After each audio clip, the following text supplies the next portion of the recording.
नमस्कार मित्रांनो, पुन्हा एकदा स्वागत आहे आपलं यूट्यूब चॅनलमध्ये, ज्याचं नाव आहे लर्न लिफ्ट. तर आज आपण बघणार आहोत jQueryच्या बाइंड अँड अनबाइंड मेथड. आपण कोणत्या पद्धतीने या मेथडचा वापर करू शकतो आणि मेथड्स कशासाठी असतात ते आज आपण बघणार आहोत.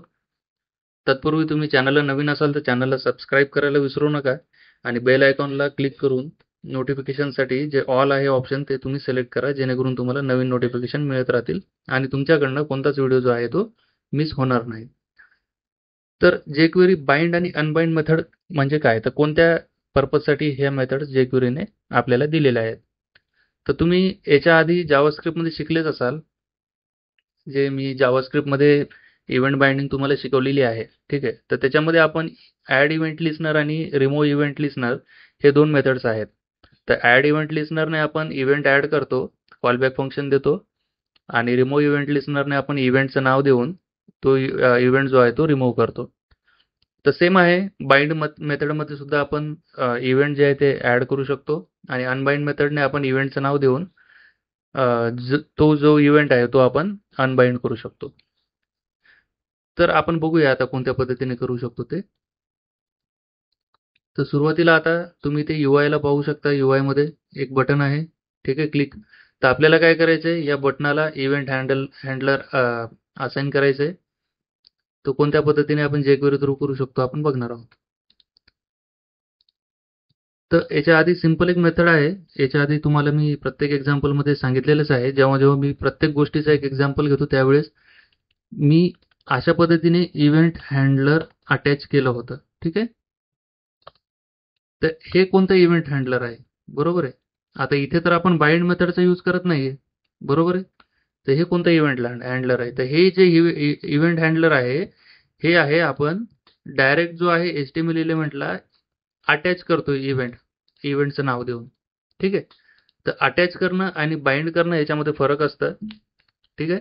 तर अटॅच करणं म्हणजे काय, जेव्हा अटॅच म्हणजे कसं असतं की जेव्हा आता हा इलेमेंट अवेलेबल आहे, बरोबर आहे, हा HTML एलिमेंट अवेलेबल आहे त्याच्यामुळे. तर जेव्हा आपण अटॅच करतो तर अटॅचमध्ये ब्राउझर jQuery जे आहे ते चेक करते की हा इलेमेंट अवेलेबल आहे का नाही, बरोबर आहे. तर हा इलेमेंट अवेलेबल असेल तरच त्याला डायरेक्ट जो इव्हेंट आहे तो अटॅच करतो. आणि बाइंडमध्ये कसं असतं, बाइंडमध्ये आता हे सिलेक्टर जे आहे बटन आहे, बरोबर आहे, क्लास, सॉरी इथे क्लास सिलेक्टर द्यावं लागेल आपल्याला, .c द्यावं लागेल, ठीक आहे.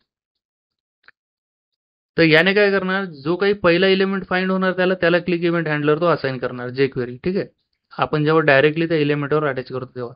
पण बाइंडमध्ये कसं असतं, जेव्हा तुम्ही डायनॅमिकली एखादे बटन्स तुम्ही क्रिएट केले आणि अपेंड केले HTML ला डोमला, तर त्याचा जरी क्लास नेम सेम असेल, तुम्ही जर क्लास नेम सेम देऊन जर डायनॅमिकली अपेंड केलेला आहे एलिमेंट HTML ला, तेव्हा सुद्धा तो जो इव्हेंट हँडलर आपण जो बाइंड मेथडने यूज करतो तो इव्हेंट हँडलर त्या बटनला सुद्धा असाइन होतो. हा एक फरक आहे मित्रांनो, डायरेक्ट जर तुम्ही अटॅच केला आणि बाइंडचा यूज केला तर. तर मी आता कन्सोल लॉग करतो, क्लिक्ड म्हणून, ठीक आहे. तर ब्राउझरला जेव्हा मी करतो क्लिक याला, तुम्ही पाहू शकता बटन क्लिक झालेलं आहे. सिंपल आहे, आपण डायरेक्टली त्या इलेमेंटवर आपण अटॅच केलेले आहे. हे एक एक्झाम्पल आहे. आता बाइंडने कसं होतं, बाइंडचा वापर करून आपण कोणत्या पद्धतीने करू शकतो, तर डॉलर सेम आहे, डॉट मी बटन करतो क्लास नेमने. आता इथे मी बाइंडचा यूज करतो आणि इथे मी देतो इव्हेंट हँडलर क्लिक, ठीक आहे. आणि कॉलबॅक फंक्शन जो आहे तो आहेच आहे आपला, बरोबर आहे. हा कॉलबॅक फंक्शन आहे, बरोबर आहे. इथे ॲरो फंक्शन घेतले मी आणि इथे फंक्शन कीवर्ड दिलेले, ठीक आहे. हा ॲरो फंक्शन नाही. तर आता मी इथे कन्सोल लॉग जर केलं, क्लिक, ब्राउझरला गेलो, तुम्ही पाहू शकता सेम आहे, बटन जो आहे तो क्लिक झालेला आहे, ठीक आहे. आता याच्यामध्ये आणखी काही व्हेरियंट आहेत, आपण बघूया. हे झालं पहिलं व्हेरियंट. त्याच्यानंतर आता दुसरं व्हेरियंट कोणतं आहे, आपण मल्टिपल जे एलिमेंट आहे, इव्हेंट्स आहेत, ते मल्टिपल इव्हेंट सुद्धा याला बाइंड करू शकतो कोणत्या पद्धतीने. तर सुरुवातीला आपण क्लिक इव्हेंट करणार, त्याच्यानंतर माऊस एंटर इव्हेंट, त्याच्यानंतर माऊस लीव्ह इव्हेंट, ठीक आहे. आता मी पुन्हा एक फंक्शन घेतो इथे, ई तुम्ही पाहू शकता आता बटन जो आहे तो क्लिक इव्हेंट आपण इथे लॉक करूया बटन क्लिक म्हणून. जेव्हा मी माऊस एंटर करतो क्लिक झाला, जेव्हा मी क्लिक करतो क्लिक झाला, माऊस लीव्ह करतो क्लिक झाला. परंतु इथे प्रॉब्लेम काय आहे की आता आपल्याला ठरवता येत नाहीये किंवा आपल्याला बघता येत नाही की नेमका इव्हेंट कोणता फायर झाला तो, बरोबर आहे. तर त्याच्यासाठी आपण काय करू शकतो, तर हा जो इव्हेंट ऑब्जेक्ट आहे या इव्हेंट ऑब्जेक्टमध्ये एक प्रॉपर्टी असते टाईप. ठीक आहे. तर आता आपण चेक लावू शकतो इथं ई डॉट टाईप म्हणजे हा कोणत्या टाईपचा इव्हेंट आहे. हा जर क्लिक असेल, ठीक आहे, तर आपल्याला काय करायचं आहे, हे जे कन्सोल लॉग आहे हा प्रिंट करायचा आहे. त्याच्यानंतर ई डॉट जर टाईप आपल्याला मिळाला माऊस इंटरचा, बरोबर आहे. तर त्याच्यानंतर आपल्याला प्रिंट करायचे इथे काय प्रिंट करू शकतो आपण, माऊस इंटर, बरोबर आहे. त्याच्यानंतर आपल्याला टाईप जर मिळाला माऊस लिव्हचा,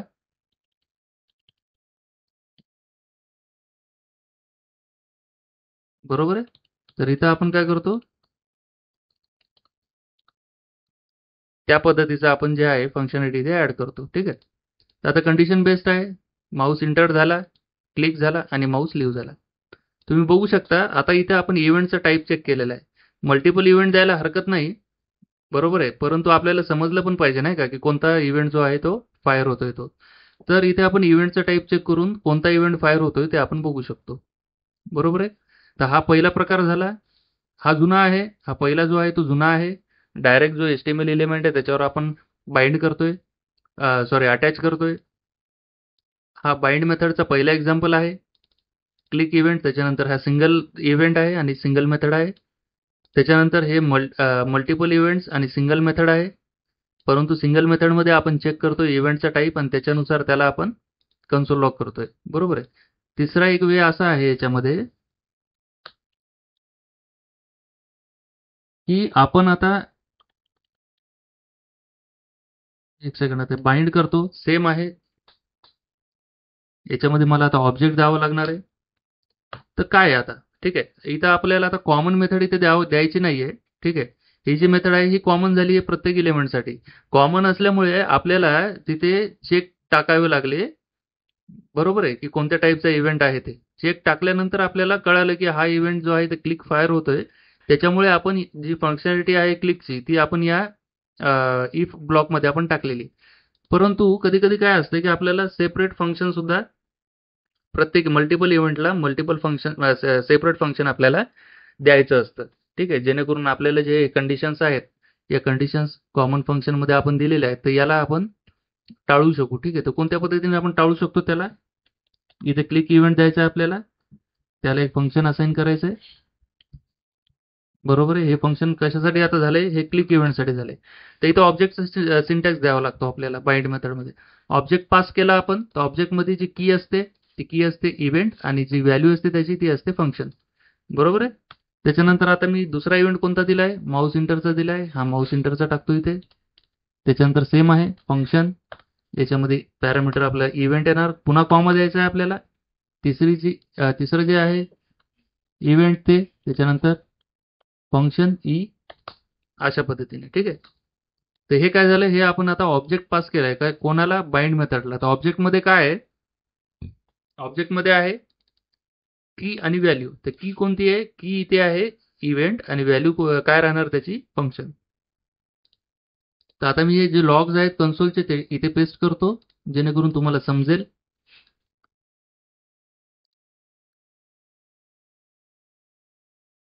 तर आता पुन्हा ब्राउझरला आपण रिफ्रेश करूया. ठीक आहे. तुम्ही पाहू शकता माऊस इंटर्ड, माऊस क्लिक आणि माऊस लिव्ह, बरोबर आहे. तिन्ही जे कन्सोल आहेत ते प्रिंट झालेले आहेत. फरक तुम्हाला लक्षात आला. पहिला आहे पहा क्लिक, सिंगल इव्हेंट आणि सिंगल कॉलबॅक. त्याच्यानंतर आहे मल्टिपल इव्हेंट्स आणि सिंगल कॉलबॅक, बरोबर आहे. आणि सिंगल कॉलबॅकमध्ये आपण इव्हेंट चेक करण्यासाठी इव्हेंट डॉट टाईपचा यूज करू शकतो. आणि तिसरा वे आहे ऑब्जेक्ट पास करणं, त्या ऑब्जेक्टमध्ये की राहणारे इव्हेंट आणि व्हॅल्यू त्याचे राहणारे फंक्शन. कळालं. कॉमा देऊन आपण मल्टिपल की व्हॅल्यू पेअरचे जे आहेत ते इथे इव्हेंट्स देऊ शकतो. त्याच्यानंतर आता डेटा आपण कोणत्या पद्धतीने पास करू शकतो, ठीक आहे. तर डेटा पास करायला आपल्याकडे वे आहे एक, सेम आहे. आपल्याला घ्यावं लागणार आहे पुन्हा selector, class selector button dot bind. आता मी काय करतो, इथे सिंपल क्लिक इव्हेंट बाइंड करतो आणि मला डेटा द्यायचा आहे. तर कोणता? इथे आता सेकंड पॅरामीटर असतो याचा ऑब्जेक्ट, बरोबर आहे. तर ऑब्जेक्टमध्ये ऑब्जेक्ट असतो किंवा एक नॉर्मल काही स्ट्रिंग सुद्धा देऊ शकतो आपण, स्ट्रिंग किंवा बुलियन व्हॅल्यू वगैरे, ठीक आहे, देऊ शकतो. तर मग आता इथे मी देतोय एल नेम आणि एफ नेम आणि एल नेम, ठीक आहे. आणि तिसरं पॅरामीटर जे असणार आहे ते फंक्शन राहणार आहे आपलं ई पॅरामीटर, ठीक आहे. तर इथे आता मी काय करतो, कन्सोलमध्ये प्रिंट करतो ई डॉट डेटा. तर डेटा जे आहे, डेटा सुद्धा jQuery मध्ये एक ॲट्रिब्यूट आहे इव्हेंटचा, ठीक आहे, एक प्रॉपर्टी आहे. त्या प्रॉपर्टीमध्ये जो काही आपण डेटा पास करतो तो डेटा जो आहे तो स्टोअर होतो, ठीक आहे. तर आता तुम्ही पाहू शकता इथे ब्राउझरमध्ये जेव्हा मी या बटनला क्लिक करेल हा डेटा मला इथे मिळालेला आहे, एफ नेम आणि एल नेम, बरोबर आहे. तर अशा पद्धतीने तुम्ही डेटा सुद्धा याला पास करू शकता,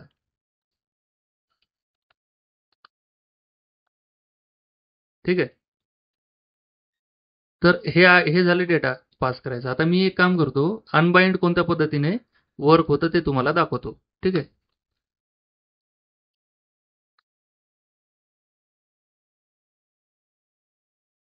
इथे लिहितो मी अनबाइंड, ठीक आहे. आता याला मला आयडी द्यावा लागेल कारण की बटनाचे 2 एलिमेंट इथे झालेले आहेत, बरोबर आहे. तर इथे मी आयडी देतो btn अनबाइंड, बरोबर आहे. तर हा btn अनबाइंड मी घेतला. मी पुन्हा आता इथे जे आहे आयडी सिलेक्टर देतो, ठीक आहे.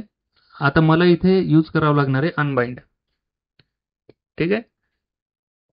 अनबाइंड मी यूज करणार आणि मी देणार काय आता, क्लिक इव्हेंट, ठीक आहे. सॉरी, आता मला एक काम करावं लागेल, इथे मी बाइंड करतो क्लिक इव्हेंट, ठीक आहे, सुरुवातीला.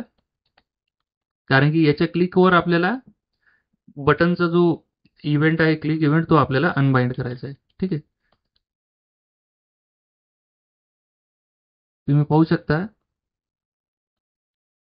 आता आपल्याला जे सिलेक्टर आहे ते डॉट बटन घ्यावं लागणार आहे. ते डॉट बटन डॉट अनबाइंड काय करायचं आहे आपल्याला, क्लिक इव्हेंट जो आहे तो अनबाइंड करायचा.